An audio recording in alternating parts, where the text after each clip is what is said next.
Vigilant Broadcasting, the station of opportunity, presents The Chronicles of Doing Too Much with your host, Angel Riley. Hello, and good evening. Welcome to tonight's episode of The Chronicles of Doing Too Much. I am your host, the one and only Angel Riley, and I'm so happy that you took the time to join us tonight. I wanted to just take a second and think about some of the things we talked about on our previous episode about owning your truth and truly accepting and understanding and embracing and living loudly who we truly are.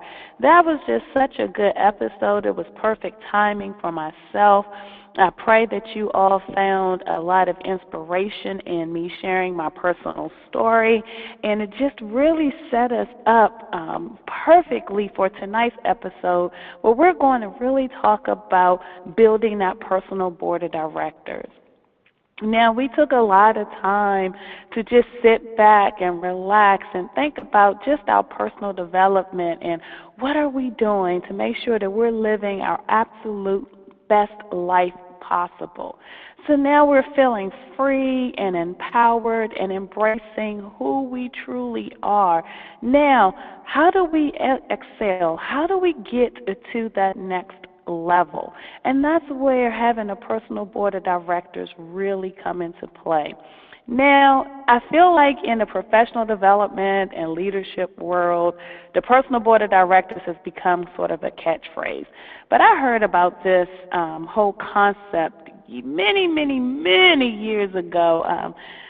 I don't want to say almost 10 years ago because I'm going to date myself, and you guys know that I'm 25 again and again and again. But I heard it. I was on a board of directors for this professional organization. And my first stint on their board, I was on the professional development committee, and we hosted this empowerment lunchtime seminar, and there was an executive from Bloomberg News who came and speak to us. And at that particular seminar, she talked about how, she went through a job loss and, you living a high life when you're having, a 500,000 plus salary coming in, and you're just enjoying life because you have the huge base salary and the bonuses, and you're living within your standards at that high means, that when it's suddenly taken away from you, what do you do? And she discussed, the speaker at this particular event we hosted, she discussed how this was like a particularly terrible time for her in her life, and that she was looking at possibly having to file bankruptcy, and, just because it was such a hit, even though her husband was just as successful. And then she had introduced to us this concept of having a board of directors, and it was based on one of her good girlfriends when she was out to brunch and, simply owning her truth and saying, this is where I am financially. This is where I'm going with my career. And her girlfriend said, all of us here at this brunch, we're your board. So let's sit down and start thinking about what has to happen next for you to move forward. And the funny thing about that was, that meeting, that brunch, over the mimosa and probably a delicious omelet there in Manhattan, she was able to use her network to inspire her, encourage her, empower her, and help her to make some bold moves by them reaching far deep into their network. And then she got an executive position with Bloomberg News, and now that story is something that she shares to empower others. So I really wanted to start out and talk about that particular story and when I was first introduced to it. And I walked away from that lunch and I was so empowered. I'm like, who's my board of directors? I'm going to get myself a personal board of directors. I want to be successful in this career. I want to be successful in whatever it is that I want to do. But who's going to be that group? Well, I failed. And I failed miserably because I was being so strategic and looking more at, okay, this person has, XYZ that they can offer, and this person has that, and this is just my girl, and this is my ride or die. And I had this huge board of folks that they didn't know they were on my personal board of directors, but I put them on my personal board of directors, and I was stretching myself. I was reaching out to too many different people, and the ultimate defeat happened. I was reaching out to people who weren't adding value to what my goals were. So first, let's sit down, let's talk a little bit about what is a board of directors, personal board of directors. Now, if you go and do a search on the worldwide internet, you're going to find several articles in publications such as Forbes, the Harvard Business Review, Leaderly, and they're absolutely wonderful publications. The thing that I love about it and the information that you'll find online is that all of the personal board of directors have pretty much the same makeup, the same guidance and advice is given universally about who should be on your board of directors. But let's really define that. What is a personal board of directors? So I love this, and I pulled this out of an article on Leaderly, Be Leaderly, I believe is the name of their blog. And it says, a personal board of directors is a group of people you consult regularly to get advice and feedback. So it's not like, okay, every quarter we're going to have a board meeting. It's not going to be like I have to talk to this person once a month or once a week or once a day. But it's just you looking at what your career goals are, what your personal goals are. Maybe you have multiple board of directors. Or you're really smart and you have one diverse board of directors where it is inclusive, just like a major corporation. Here doing this radio cast and my network marketing business, all of this is stuff that I do outside of a, pretty good 9-to-5. I work for a Fortune 500 company. It's a great company. Anyone who wants to pursue a career in corporate America, I would recommend that company because I really think that they take care of the employees. But that only happens and what we do in our commitment to being a company to operate with the utmost integrity, our commitment to being sure that we're providing financial value and more to our shareholders, which includes all of us employees. All of that is orchestrated, managed, and pretty much overseen, just for lack of a better word, by our board of directors. But not everyone can just be on that board of directors. We're going to have some powerhouses. We're going to have people with deep pockets. I might be making that up, but let's be honest. They're going to have lots of financial resources likely. They're coming from positions of influence. Everything that will help make this corporation shine, that's going to be how we determine who will sit on our board of directors. So when we're looking at our personal board of directors, when we're looking at that group of people who we're consulting regularly, we're going to look at it just like we're a Fortune 500 company, like I go into work on Monday through Friday too. Because we're worth it. We're worth it. We're Fortune 500. We're Fortune 5. We're Fortune 50. We're whatever it is that we want to be. So why not be selective and smart and strategic about who you are adding to your personal board of directors? You have to select the right people, and you have to stay in touch. You don't want to make the mistake that I did when I was so gung-ho and didn't really put any structure or strategy behind having a board. Well, you do not want that to happen, and I was pulled in different directions and found myself more stressed and overwhelmed versus having this great network of folks who I can provide value to them and they can provide value to me. It's all wonderful, wonderful, wonderful things to help you. So now let's start thinking about what we want our board of directors to look like. They're going to be our strong, tight-knit inner circle. These are going to be people who we choose to have different contributions to our lives. And we want to be sure that it's reciprocal. Not only, you don't want to be in a selfish position where you're like, oh, I'm just taking. You want to be sure that you're adding value as well. It is a two-way relationship. Like any relationship, you should be providing value as they'll be providing value to you. Now, this is the thing. Don't go around and say, hey, Sally, I love you. Thank you so much. You're such a mover and shaker. I'm going to put you on my personal board of directors. No, you don't need to do that. But you can kind of make this list for yourself and say, you know what? I have some key players that's going to be on my board just like a corporation has. And when I need to bounce ideas or whatever about things that are going on in my life, that's going to be the person that I'm going to consult for XYZ, ABC, and etc. So, looking at that, your board is going to make sure that you can get inspiration, you can get motivation, and now brace yourself, because if you don't have this element in your board of directors, then you did it wrong. People who are going to challenge you. So your board of directors should consist of those who inspire you, motivate you, and challenge you. Because you're going to use this network, you're going to use this inner circle to make powerful, bold, as we like to say, boss moves. But if you don't have those who inspire, motivate, and challenge in that inner circle, you are going to be overwhelmed. Take it. I'm telling you guys, take it from my experience.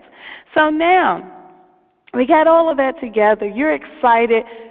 And building it, this is the easy part. You know what your goal is. You know what the outcome is going to be. And that outcome is going to be, how do I live my best possible life? How am I going to achieve all of those career goals or personal goals that I have? How am I going to achieve that?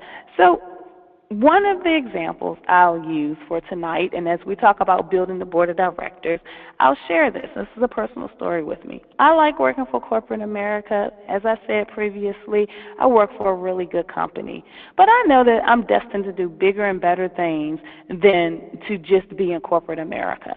So my board of directors is evolving and changing, just like a corporate board, because I need to align myself with people who inspire, motivate, and challenge me to go to that next level of, when is it time to prepare that exit strategy? What do I need to do? And how do I have everything set up solid? So when I say goodbye to that steady paycheck coming every week from this 9 to 5, I'm solid. So my board of directors is looking a lot different. So, it's funny when you do these radio shows, you must really turn all of your electronic devices over, because you have such a wide level of support that you get the best messages in the midst of the conversation. I just love being transparent with all of my listeners tonight. So, again, I'm going to reference the Be Leaderly article because I really like the way that this author really pinpointed everything about different types of people who will be on your board of directors. And the author of this article, she brought it down into 5 categories. And I just want to grab her name really quickly so I can give credit to appropriately. Joe Miller is the author. J-O and last name is Miller. And it's a Be Leaderly article about your board of directors. And in this, she said, you want to have a connector. So that connector is someone who has an extensive network.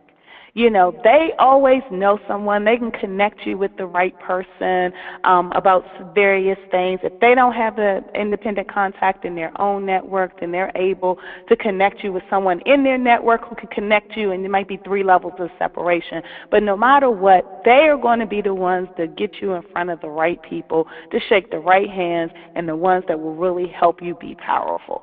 So I want to leave corporate America. I need someone to really help me write that plan. So my board of director might be my career coach, my board, for that person as a connector, because she can connect me to those who have done what I'm doing. So I can learn from their experiences and so forth. So that's a connector. Looking at someone who, I love this description, informational powerhouse. Oh my goodness, I love that, informational powerhouse. We want to learn. We want to be educated. We want to be well informed about any decisions that we make. So we really need this informational powerhouse. This is the person that's in the know. They know everything.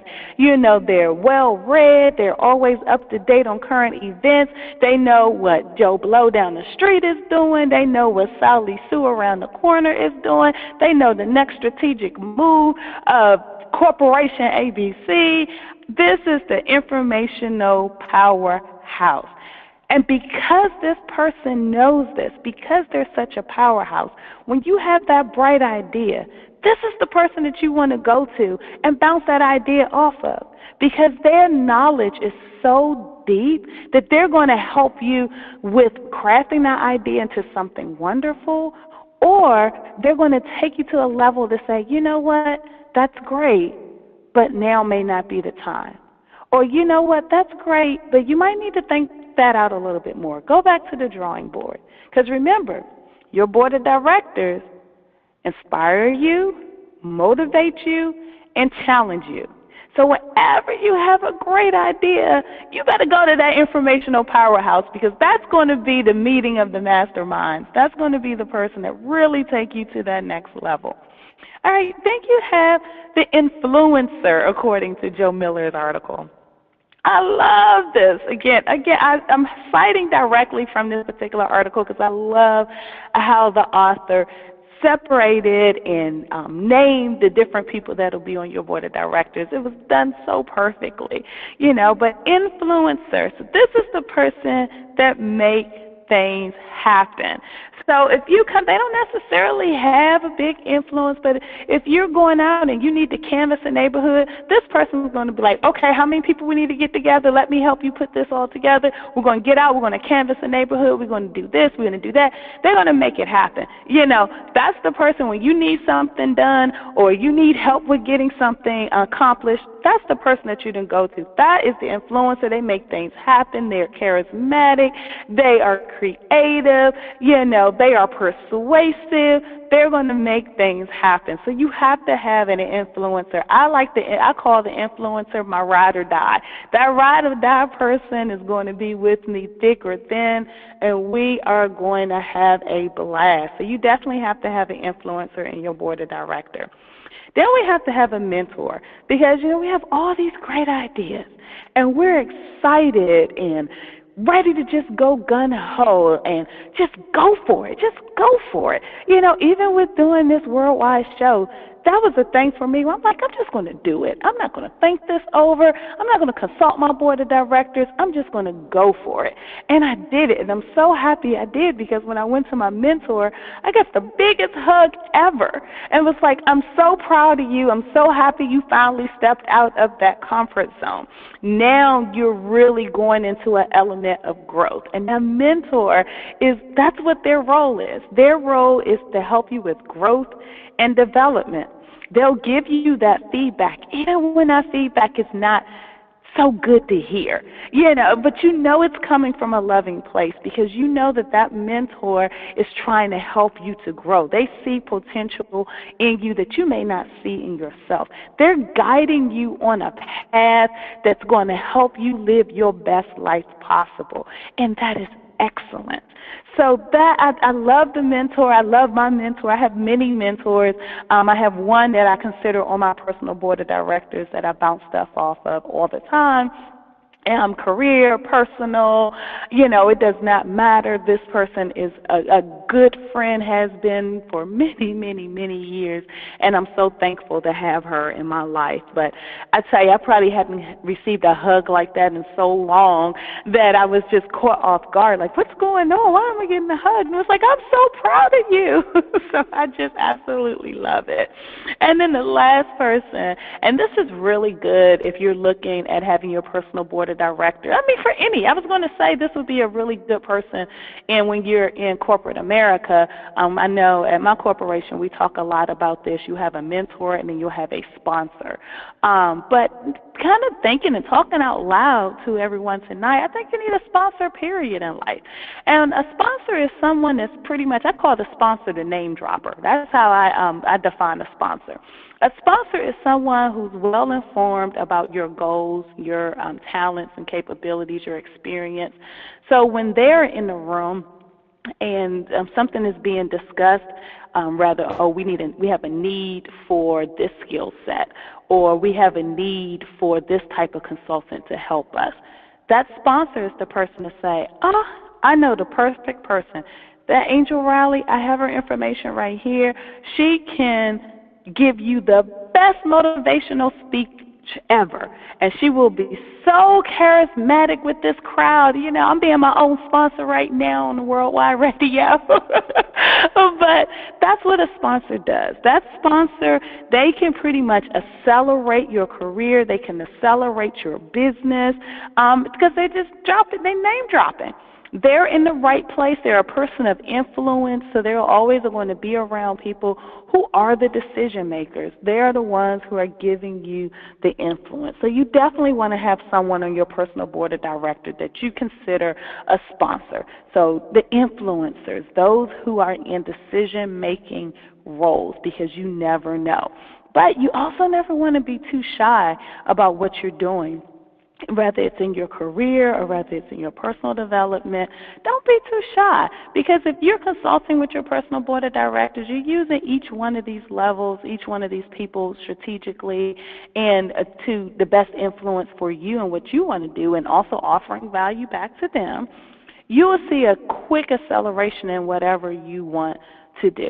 So I absolutely love it, and I love the way that this author had summarized it down into 5 points, but at the end of the day, you want to be sure that this close inner circle is the best group of people for you in your life to help you to get to where you want to be in life. Because ultimately, in the goal and what we strive for and what we'll always talk about 2 days a week here on this show is how do you live your best life possible.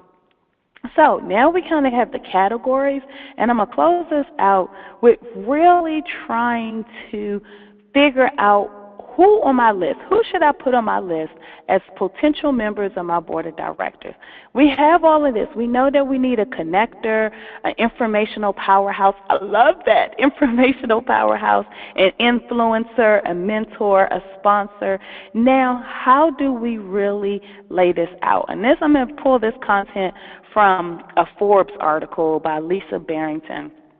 And I love this content when she was talking about, now, who do you invite to be on that board of directors? You want to talk to someone in your field. All right, so if you are leaving corporate America to be an author, you want to talk to someone who's an author. Okay? Smart. Because they already know the ins and outs. They're going to be a good mentor. They can give you all types of support, information, share their experience, and their lessons learned.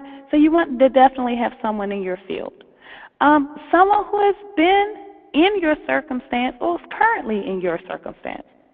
So if you're trying to leave corporate America, then talk to someone who did that, or talk to someone who's in the process of doing that. That person should be on your board of directors. Someone who's your greatest cheerleader. Like I had, the last 2 days at work for me have been very productive days, but I am pooped out, and I feel like that maybe I was not the best contributor, even though I know I was. But sometimes you need that pep talk. Sometimes you need that person to give you that bad pat on the back. Sometimes you need that person to say, I'm so proud of you. You know, so have that cheerleader. You need to have that cheerleader. That cheerleader is also your ride or die. So you definitely want someone who's a big cheerleader of yours. That's also a sponsor, guys. When we talked about having a sponsor, your cheerleaders are good sponsors, trust me, because they're already singing your praises. So when they're in an area of influence and they sing your praises regularly, it's going to be really easy for them to sing your praises when they're in a position that will help you accelerate in your career. Your mentor, remember we said that mentor is going to offer you some guidance and advice. So you need someone who will be willing and ready to critique you. Your decisions, your actions, like give them a critique, but know that it's constructive criticism. Now, this is very important because some people are, as the young kids say, haters. You know, some people don't want to see your success. So you definitely want to have someone that, you know, you have that relationship to where you guys can give one another constructive feedback. All right? A leader. Someone who is a leader in the area in which you want to succeed. So if you want to stay in corporate America and you want to be a vice president, then your personal board of directors should be someone who is a vice president in a corporate America. Okay? So someone who is experienced and they can help you to aspire to grow and succeed. And then I love this last one. Is someone from another generation. Now, I am even though I do I'm 25, right? I'm truly part of Generation X. So with Generation X, you know, we're known to work hard and your hard work will be paid off. Sometimes our careers move a little more slowly than these millennials is coming in because they're really confident and assertive and smart and strategic. But sometimes at Generation X, the millennials wear us out. So at least let me speak for myself, all right? You know, and it's because they're confident, smart, and quick moving. So I need a millennial on my personal board of directors because I want to be sure that I have that same confidence. I want to be sure that I have that same intuition, that same savvy, and I want to be sure that I'm able to make those bold moves as well, just like the millennials. So we definitely want to have that. We definitely want to have it. I want to have someone in my current generation, Generation X, and I also want to have a baby boomer. And because the baby boomers, they're slowly retiring out. So a baby boomer is absolutely perfect to have on my personal board of directors. So it sounds like I'm being so strategic because I am.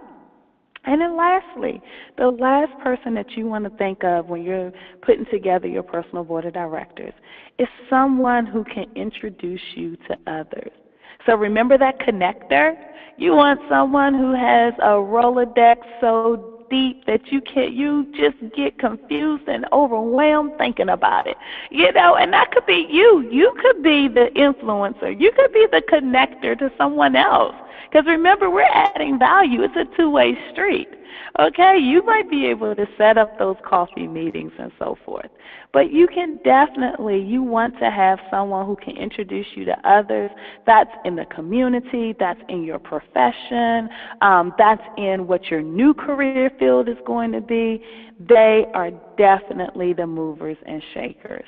So in closing, I just want to remind you guys that you have to have that personal board of directors to help you to go to the next level.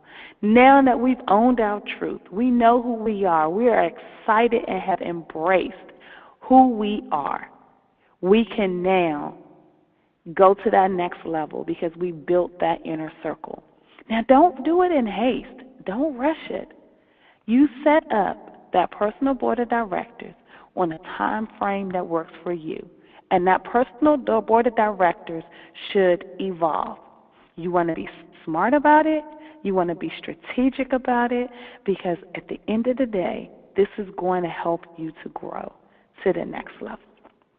So I thank you guys so much for joining me tonight.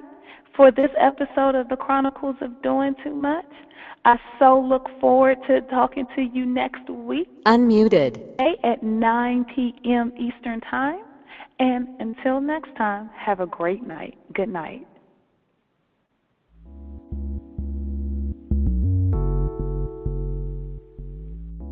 Thank you for tuning in. Remember, you define your own success.